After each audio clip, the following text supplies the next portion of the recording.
నా కోసం నాకు తెలియకుండా ఒక అబ్బాయి వరంగల్ నుండి శంషాబాద్కి వచ్చాడంట.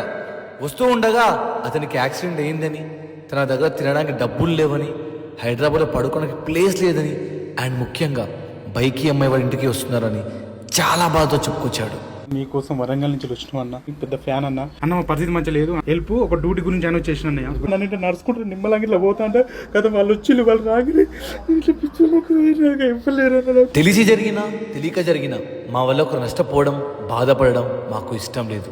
అందుకే తనని మా ఎస్ఆర్ ఫ్యాషన్స్కి రమ్మని చెప్పాం, మా వంతు సహాయం చేయడానికి. నాకు ఒకటే హెల్ప్, ఒక బండి అమ్మాయి నాకు బండి చేస్తే ఒక డ్యూటీ పెట్టిస్తే చాలా అన్నయ్య. నాకు ఏదేమవుతుంది హెల్ప్ చేయలేకపోతే నీ పరిస్థితి ఏంది? నేను చచ్చిపోతాను. ఉన్నా కదా వేస్ట్ నా జీవితం. ఎందుకు పుట్టిన ఎందుకు వస్తాను కూడా అర్థం అన్న. నాకు పెళ్ళి విడాకులు అయినాయి అన్న. నాకు మస్తు బాధ మస్తు బాధ ఉన్నదన్న. మీరు ఉన్నారన్న ధైర్యంతో నాకేడు వస్తుంది. అతన్ని చూడగానే చాలా బాధ అనిపించింది.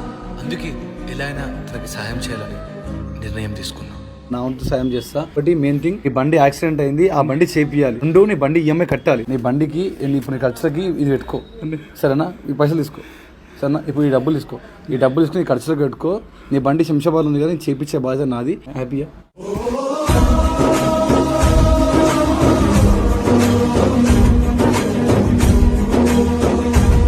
ఈఎంఐ బైక్ చూసుకుంటాడు, జాబ్ నాది బాధ్యత. ఓకే అండి.